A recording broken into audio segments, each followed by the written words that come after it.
Hi friends, good morning. Welcome to Jaya simple life style. வாங்க இன்றைக்கி நம்ம கிச்சனில் குக்கிங் வேலையை ஸ்டார்ட் பண்ணலாம். லஞ்சுக்காக ஒரு அடுப்பில் சாதம் வச்சுருக்கிறேன். பொரியலுக்காக ஒரு பெரிய காலிஃப்ளவரை சின்ன சின்னதாக வெட்டி அதை சுத்தம் பண்ணுறதுக்காக சுடுதண்ணியில் போட்டு வச்சுருக்கிறேன். அப்புறம் இப்போ பொரியல் பண்ண ஸ்டார்ட் பண்ணலாம். நம்ம சேனலை நிறைய பேர் சப்ஸ்கிரைப் பண்ணாமல் பார்த்துட்ருக்குறீங்க. அப்படி பார்த்துட்டு இருந்தீங்கன்னா சப்ஸ்கிரைப் பண்ணுங்கள், பெல் ஐக்கானையும் ப்ரெஸ் பண்ணுங்கள். அப்போ தான் நான் போடுற வீடியோஸ்க்கு உங்களுக்கு நோட்டிஃபிகேஷன் சேரும். அப்புறம் எனக்கு கமெண்ட்டும் பண்ணுங்கள். நீங்கள் கொடுக்குற ஒவ்வொரு கமெண்ட்டும் எனக்கு ஒரு மோட்டிவேஷனலாக இருக்கும். ப்ளீஸ் சப்போர்ட் பண்ணுங்கள். அப்புறம் இந்த காலிஃப்ளவர் மசாலாவுக்கு ஒரு பக்கம் ரெடி ஆகிட்டுருக்கு. இது ரெடி ஆகட்டும். நம்ம சேனலில் டெய்லி குக்கிங் விளாக் நான் போட்டுக்கிட்டு இருக்கிறேன். அன்னன்னைக்கு குக் பண்ணுறது, அன்னன்னைக்கு வீடியோஸ் போட்டுக்கிட்டு இருக்கிறேன். நான் போடுற வீடியோஸ் உங்களுக்கு பிடிச்சிருந்தா உங்களோட சஜஷனையும் எனக்கு கமெண்ட்டில் சொல்லுங்கள். நீங்கள் சொல்கிற ஒவ்வொரு சஜஷனுமே எனக்கு ரொம்ப வேல்யூபுளாக இருக்கும். ப்ளஸ் எனக்கு ரொம்ப மோட்டிவேஷனாகவும் இருக்கும். நெக்ஸ்ட்டு பொரியலுக்கு ரெடி பண்ணியாச்சு. அப்புறம் என்ன குழம்பு பண்ணலான்னு சொல்லிட்டு ஐடியா பண்ணும்போது இன்றைக்கி தக்காளி குழம்பு செய்யலான்னு சொல்லிட்டு அதுக்கு ரெடி பண்ணிகிட்ருக்கிறேன். தக்காளி குருமா.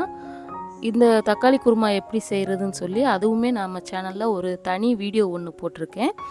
நீங்கள் பார்க்கணுன்னு விரும்புகிறவங்க அந்த வீடியோவை போய் நீங்கள் பாருங்கள். நான் அந்த வீடியோ நான் ஐ பட்டனில் வைக்கிறேன். வேணுங்கிறவங்க அதை கிளிக் பண்ணி பாருங்கள். இப்போ ஒரு பக்கம் தக்காளி குழம்பு, தக்காளியெல்லாம் வெந்துக்கிட்டு இருக்குது.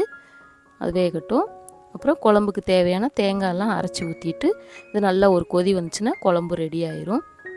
அப்புறம் இன்றைக்கி மார்னிங் பிரேக்ஃபாஸ்ட்டுக்கு புட்டு செய்யலான்னு சொல்லிட்டு தேங்காய் திருவி வச்சுருக்கேன். அதுக்குள்ளே என் ஹஸ்பண்ட் என்னடானா, இல்லைம்மா எனக்கு இன்றைக்கி டைம் ஆகிடுச்சு, நான் சீக்கிரம் கிளம்பணும் அப்படின்னு சொல்லிட்டாங்க. அப்புறம் டக்குன்னு என்ன செய்ய, நல்ல வேளை ஒரு 3 தோசைக்கு தோசை மாவு இருந்தது. டக்குன்னு அவருக்கு தோசையை ஊற்றிட்டு இந்த தக்காளி குழம்பும் ரெடியாக இருந்தது. அந்த தக்காளி குழம்பு ஊற்றி அவருக்கு கொடுத்துட்டேன். அப்புறம் அவருக்கு டக்குன்னு லஞ்சும் கட்டிடலான்னு சொல்லிட்டு லஞ்சும் கட்டியாச்சு. வாங்க இன்றைக்கி என்ன ரெடி பண்ணியிருக்கேன்னு பாருங்கள். காலையில் சூடாக சாதம் வடித்து வச்சுருக்கேன் லஞ்சுக்கு. அப்புறம் கொஞ்சம் பாசிப்பருப்பு வேக வச்சுருக்கேன். இது எதுக்குன்னா புட்டுக்கு சைடிஷாக வச்சுருக்கேன். அப்புறம் காலிஃப்ளவர் மசாலா ஃப்ரை பாருங்கள், சூப்பராக நல்லா ட்ரையாக நல்லா ரெடி ஆயிடுச்சு. அவ்வளோ டேஸ்ட்டாக இருக்குங்க இது ரொம்ப நான் எண்ணெயிலலாம் பொரிக்கல வைக்கல, செம்ம டேஸ்ட்டாக இருக்கும். அடுத்து பாருங்கள் தக்காளி குழம்பு, இதுவும் சூப்பராக இருக்கும். இதுவும் ரெடி ஆயிடுச்சு. நம்ம ஆளுக்கு தோசையும் இந்த தக்காளி குழம்பையும் வச்சு காலையில் சாப்பிட வச்சுட்டு லஞ்சும் கட்டி கொடுத்து அனுப்பியாச்சு. அப்புறம் நமக்கு பிரேக்ஃபாஸ்ட்டுக்காக நான் இந்த பச்சரிசி மாவில் புட்டு ரெடி பண்ணிகிட்ருக்கிறேன். என்னோடய தாய் மாமா, அதாவது எங்கள் அம்மாவோட அண்ணன், அவருக்கு பார்த்திங்கன்னா இப்போ தான் கொஞ்ச நாள் முன்னாடி அவர் பாஸ்டவே. இப்போது ஒரு 1 மந்த்துக்கு மேலே ஆகுது.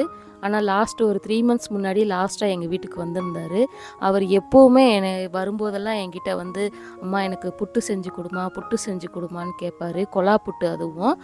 அதனால் எனக்கு அவருக்கு தான் நான் லாஸ்ட்டாக செஞ்சேன். அதுக்கப்புறம் நான் இன்றைக்கி தான் நான் அந்த கொலா புட்டு செய்கிறேன். நான் அவரை நினச்சிக்கிட்டே தான் செஞ்சேன். அவரோட ஆன்மா நல்லபடியாக சாந்தி அடையணும். அவருக்கு ஒரே ஒரு பொண்ணு இருக்கா, அத்தையும் இல்லை. அவங்களும் கிட்டத்தட்ட ஒரு 5-6 வருஷத்துக்கு முன்னாடியே பாஸ்டவே.